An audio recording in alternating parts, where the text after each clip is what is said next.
I knew you were going to come bounce on me. Right, sit down then.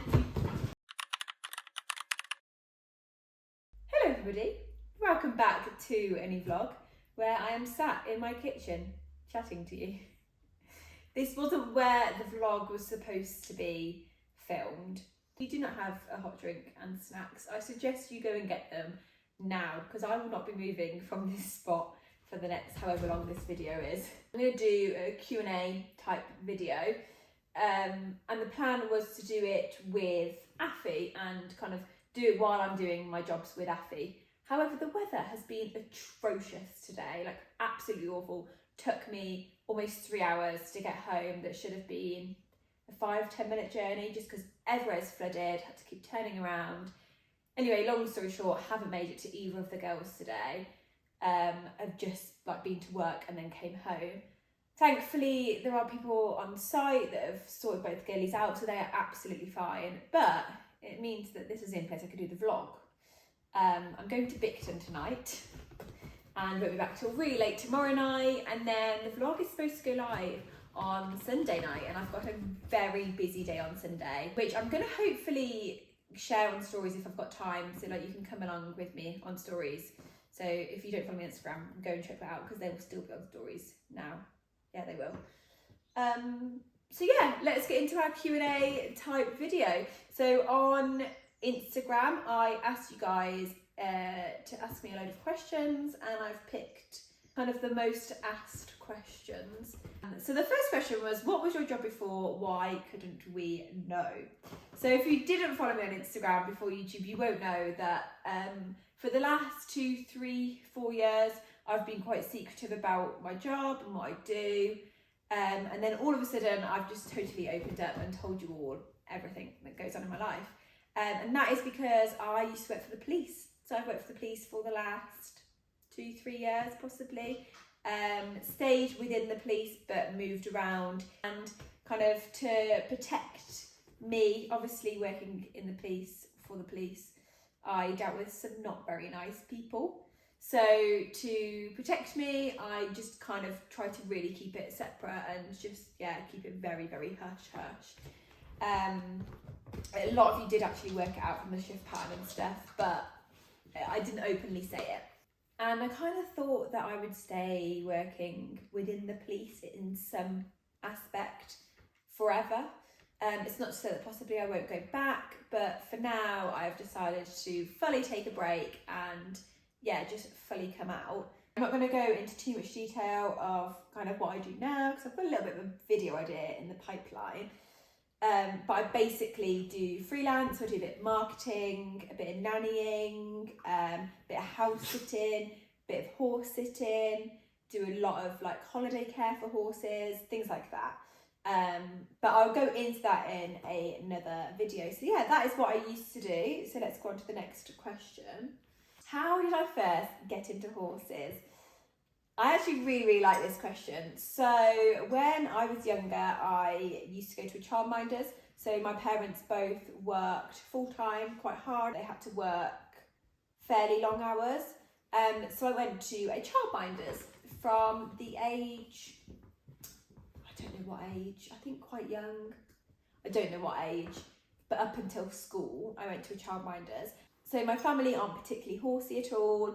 My dad used to ride when he was younger, but doesn't do anything now, has never owned his own or anything. And when I started going to the childminders, she had horses.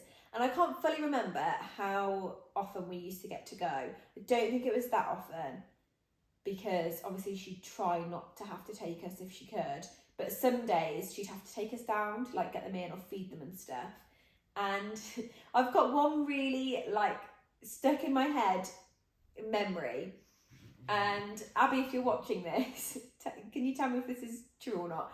But to get to the horses there was like a little path, and in the summer it would get really overgrown, so you'd have to like walk down the path. And I remember being really young, so being carried, and there was quite a few of us, maybe like 2 or 3 kids there, and I was being carried by my childminder, and I got stung, and because it's like just so overgrown, and she went and got a dock leaf and like yeah made it all better and stuff.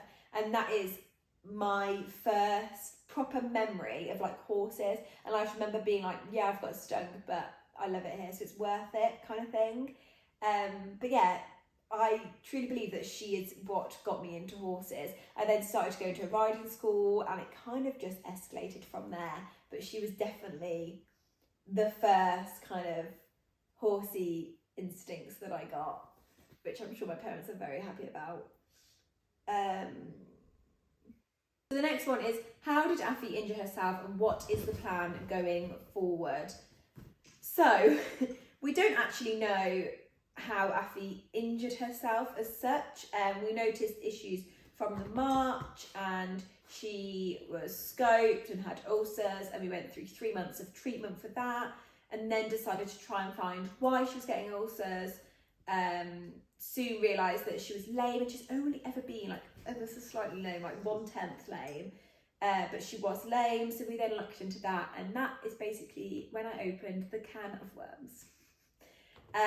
So yeah, we're not actually sure kind of how she got injured or anything like that.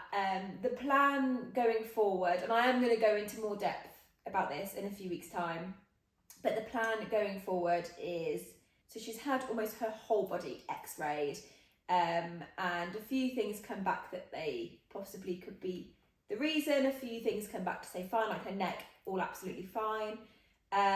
So we have injected where we can, and I have started rehab with her. Then she's going off to a rehab centre in 2 weeks' time, 2 or 3 weeks. So a month after she's been injected, she's going off to rehab, because they've got a water treadmill and lots of different facilities. And this is kind of her last, I want to say chance, like it's not her last chance, but we don't really know where to go from here. Like the only other option is a bone scan, which I probably will do, but that's not to say that it's going to come back with anything.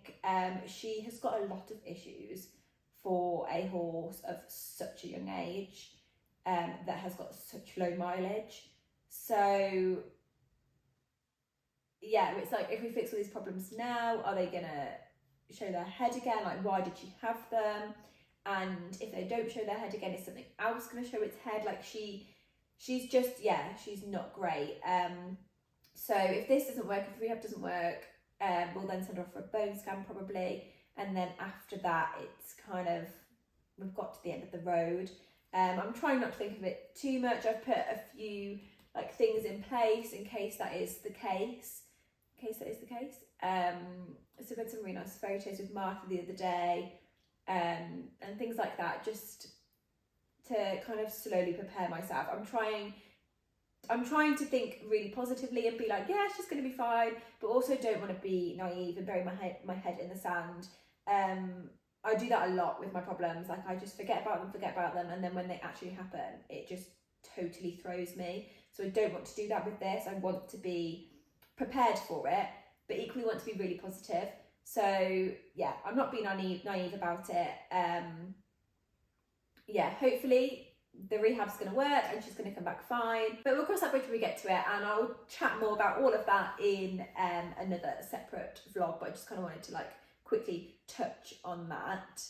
And that very nicely brings me on to my next question, which is, will you buy another horse if you can't ride Affy anymore?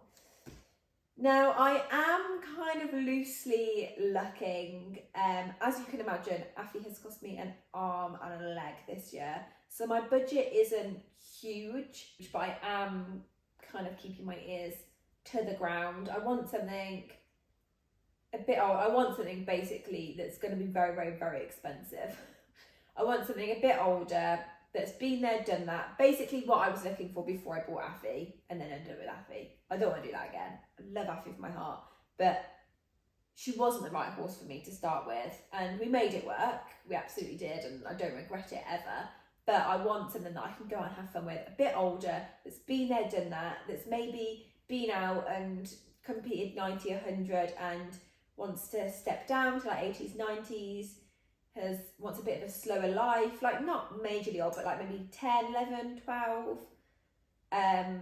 Something really, really, really safe, like ultra safe, but not a kick along. I like something that plods out and goes and has a march on it. I don't like a kick along, but equally want to feel super safe. And if I feel super safe, I'm happy to up the size a little bit. I mean, I'm not going to go mad. I'm going to go like 15 hands, I reckon. Yeah, I am keeping my ears open, but ideally it won't be till kind of next spring when I've got a bit more money that I will start looking for a new one, possibly. I love this one. Are you ever going to sell Affy if she keeps needing the vet? No. Unfortunately, that's not how it works with horses. But even if that was how it worked, I know that there's issues there, and I can't pass it on to someone else. And I don't want to like blow my own like horn or anything here, but I do think that I have gone above and beyond for that mare. Like, I have really pushed to try and find out what's going on, and I'm not sure that somebody else would. Like, she's literally 1/10 lame. She's not overly lame, but her attitude is telling us that she is in pain somewhere, and I'm not sure. That's a very unfair thing to say. I was going to say I'm not sure how likely somebody else would notice that, or not even notice it, but deal with it, or whether they just push her through it. But I think that's quite an unfair thing to say, because I think the equestrian world is very good at noticing things now, rather than just pushing horses through it. But that would be my worry. So even if I could sell her, I wouldn't. But obviously I can't sell her because she's broken. Oh, I like this one. This one's a little clemmy question. Have you found having a working Cocker Spaniel as your first dog easier or harder than expected so far? She's asleep right there. I wish she was asleep here. Shall I try and pick her up? Hang on. Stand by. I want to ask about you, my Kenny. I want to ask how you are. Yeah? She is, honestly, close your legs, young lady. Close your legs. Why don't you go to sleep there? Come to sleep here. Yeah? She is honestly the easiest dog I have ever dealt with. And I know that she's mine, so I know that I would possibly be a little bit blindsided by some of the things that she does. But considering she is 6 months old, she is an absolute dream. But I can't say that that's all down to my training, because she's been the easiest dog to train ever. She never ever woke up in the night, always slept through. She is so easy in the car, just sits in her crate, as happy as Larry. Her recall is incredible. I mean, I did work really hard on that, because I hate a dog who hasn't got recall. I just hate it. I think it's really embarrassing when you take them walking, and a bit dangerous when you take them walking and they just don't have recall. So I did put a lot of effort into that, but that is literally the only thing I put effort into. Everything else just came so naturally to her. She is just so good. She loves stealing things, like a sock or toilet roll or anything that she can get her hands on. But as soon as she's got it, she brings it up to you like, look what I've got. And then you're like, hey, drop it now. And she goes, okay. So that is the only, the naughtiest thing she does. Oh, and she chases birds, which is a little bit annoying. I mean, she's fine for me because obviously she's a little mummy's girl, so her recall is top notch for me. But for my parents, if they ever walk her, mainly my dad, if she chases birds, once or twice he has rang me and been like, I've lost the dog. I didn't worry because I knew that she would come straight back for me. But yeah, she does chase birds, don't you? But she's so good. I can take her up to the field and there'll be loads of dogs on there, and I just say stay here, and she's like, okay, I'll just stay with you. I won't go and see them. She's so good, aren't you? You're a little dream. Yes, you are. Right, let's look at the next question. So the next question is, why are Affy and Eilish on different yards? And that is because the yard that Eilish is on is technically Affy's yard. So when Affy had all these issues, I decided to move her to a friend's yard. We've got much bigger turnout there, and the two horses that are there don't ever go out, they don't get ridden. So it's a lot more chilled atmosphere for her, because nobody comes in and out, nobody gets taken away from her. My idea was that she wouldn't get stressy. And where the friend's yard is, I used to hack Affy round there all the time, and it's all off-road hacking, and I used to hack her solo absolutely fine, and she was a dream. Whereas at my new yard, the hacking isn't great, so she was really, really difficult to hack, and I couldn't hack her alone. And I just knew I wouldn't be able to do the rehab there, whereas I thought possibly could at the new yard. So I moved Affy there. However, it hasn't got the facilities that we need when Affy's back up and running. Like, it's got no school, it's got no access to it. So to get to it, you have to kind of unlock 10,000 gates and go into the field and turn the trail around. And it's just a bit of a nightmare. Like, it takes forever. The access is really, really hard. So it wouldn't work long term, like when she was being ridden, because I couldn't get her out easily. Like, I wouldn't be able to go out weekly with her, or even monthly really, because it's a nightmare. The yard that Affy was at is really, really popular. I mean, understandably, it's a brilliant yard, but it means that there's never a space available. Like, I think I've been there now nearly 2 years in November, and I think there's been one space since then, and the space is filled the next day. I think there's been one space. There's basically never any space for liveries. Grass liveries, there is sometimes space, but stabled liveries, there's never any space. So I didn't want to risk losing my stable, because I knew that I eventually would want it back. And there's a really good support team there. The yard owner is an instructor, so I've got like really hands-on help, which I need with Affy, because obviously she's so green, and green does not go, guys. So I decided to carry on paying for my stable so I wouldn't lose it.